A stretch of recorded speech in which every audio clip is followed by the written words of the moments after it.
Alright, today we're building a form of portable tool wall. It's around that time of year where it gets a little warmer when we start doing our DIY projects.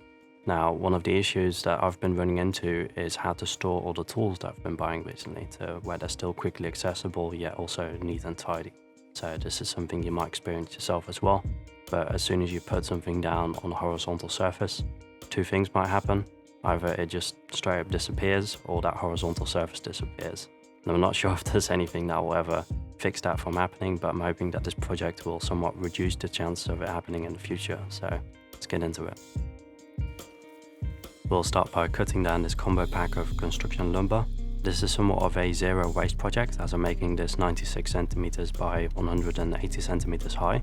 So the beams are 270, cutting off a 90 centimeter piece off the top and then leaving the 180 centimeter piece for the sides, and then that last beam into 3 pieces for the center columns, leaving us with no excess, which is perfect because I live in an apartment and don't necessarily want to store all the leftover pieces.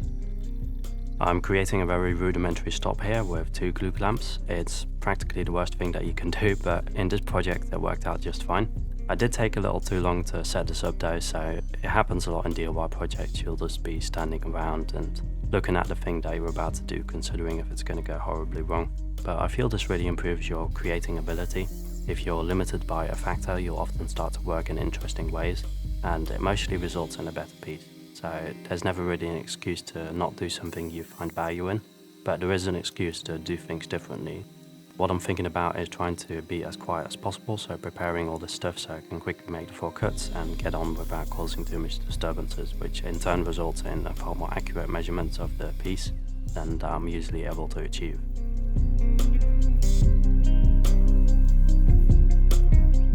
There were still some remnants left, which on the softer wood is always quite easy to fix with a Stanley knife, and after cutting off the smaller leftover pieces you can see the useful nature of having a height adjustable desk as a workbench, as you'll be able to lean the longer pieces off a window sill and lower it down to the correct height.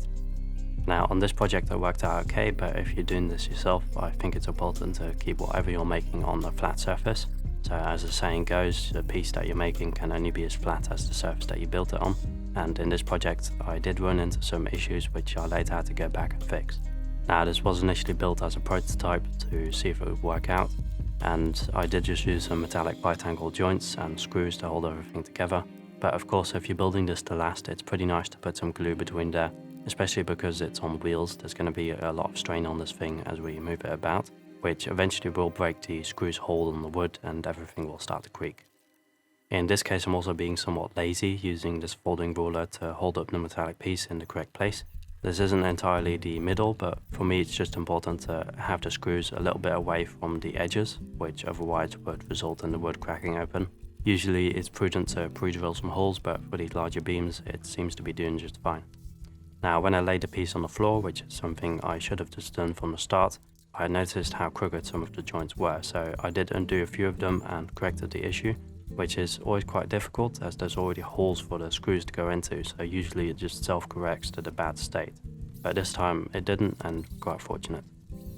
Anyway, put the center columns in place, which aren't necessarily there for support, but just to hold up some of the tools later on. I figured we'd have as much center columns as the combo pack of wood would allow for, so this design really is just conforming to what was available at a low cost, instead of designing something and then figuring it out later. Now what I didn't mention is that the size is also determined by these panels that I bought at a local store.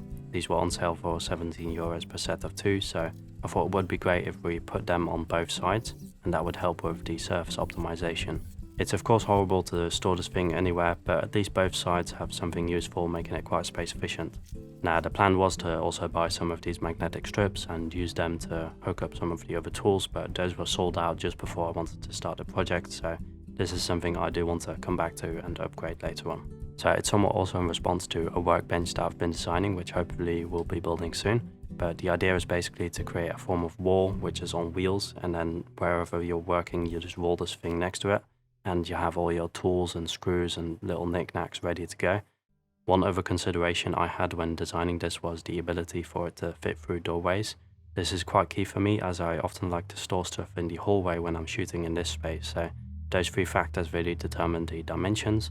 However, if you have a limited budget, it is worth considering different layouts depending on your needs.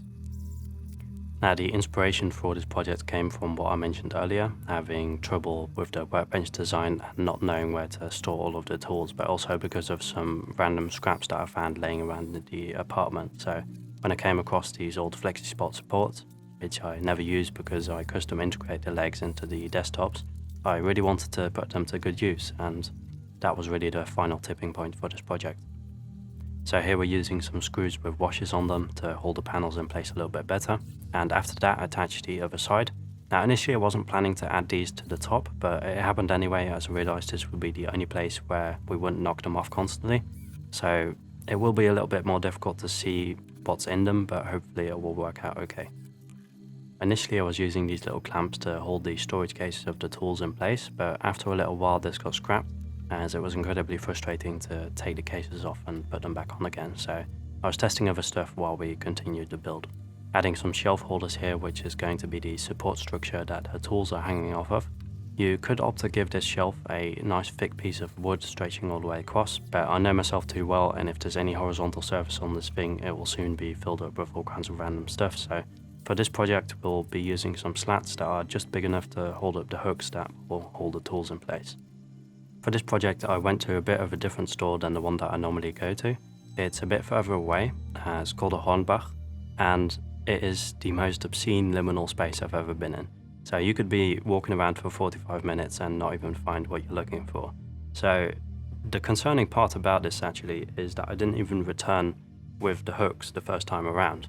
I found these massive glue clamps at a really good price, and yeah, I'm quite happy with these actually. I've been wanting to buy them for a very long time. If you've seen my previous videos, you've heard me ranting on about it.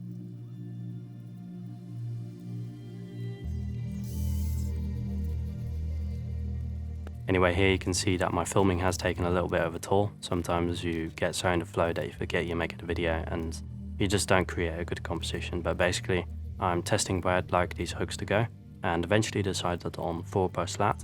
You could upgrade that by putting 2 extras on the side, but this is also kind of a safety measure. I don't want anything sticking out too much to where it could hurt anybody walking by, and corners are very troublesome in that regard.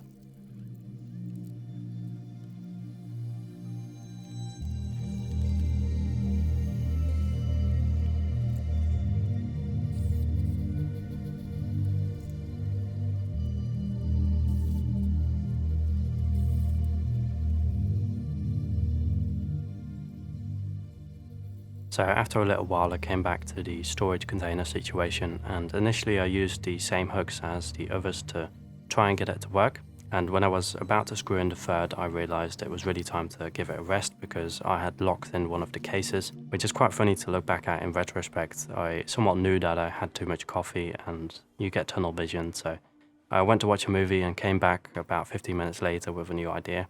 In the end I used some of these hooks that were initially meant for something different, but I bent them into place and it worked out okay.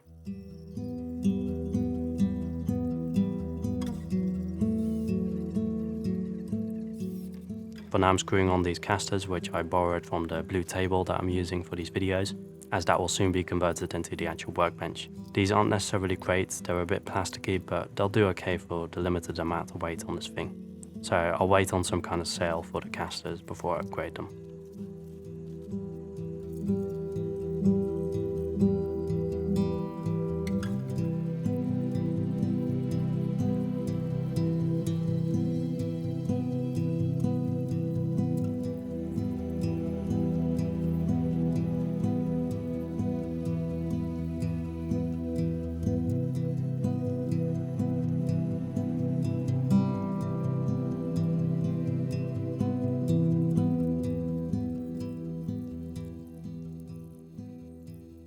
I finished up the project, put all the little knickknacks in the boxes over here, which is pretty handy.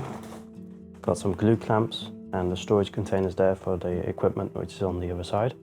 Let's have a look at that. So you have everything here and it's all plugged into the power strips down there. Whenever you need something, you just grab it, use it real quick. And because it's connected with the cord to the movable wall, you won't ever leave this somewhere else. You're gonna have to put it back. And as I said, if you ever want to take it with you or you have to store any of the components of this machinery, you can do that in the boxes up top or in the storage containers down below. And these all hold the screws and stuff you might need to finish a project, measuring equipment, right angle, which I need to find like a better place for, something like that or something. But for now it's just stuck in there. I have our massive glue clamps, which we acquired without reason for this project. And then on this side we have some larger things that we don't need immediate access to when we're building stuff, but you can always walk around it. I usually work in a space where you can just like walk around the entire object that you're making, so for me this is okay. We also have some extra hooks on this side in case I ever get more than 4 tools. They'll be over here, at least that's the idea. And yeah, currently there's some safety equipment hanging here, but I have to find a different place for that. Been working out okay. You can store it against the wall, and it does take up quite a bit of space here, just as much as a desk setup would actually, but I kind of like that these things stick out because that way you will never hit any of these boxes, so to say. So no matter how hard you try, you won't be able to get it to do that. We will need some extra supports down here because these are just held in with screws, and the more we move them, the more those screws are gonna flex the wood and eventually it'll start to creak and break down. But for now, this is okay. Testing if it will work, and yeah, guess I'll let you know once I build like an upgraded version of it if it works out. So overall, I'm really quite happy with how this project turned out, and if you enjoyed the video, you might also like this next video about how I created these acoustic panels / fake walls for the YouTube studio. Hopefully I'll see you in the next one.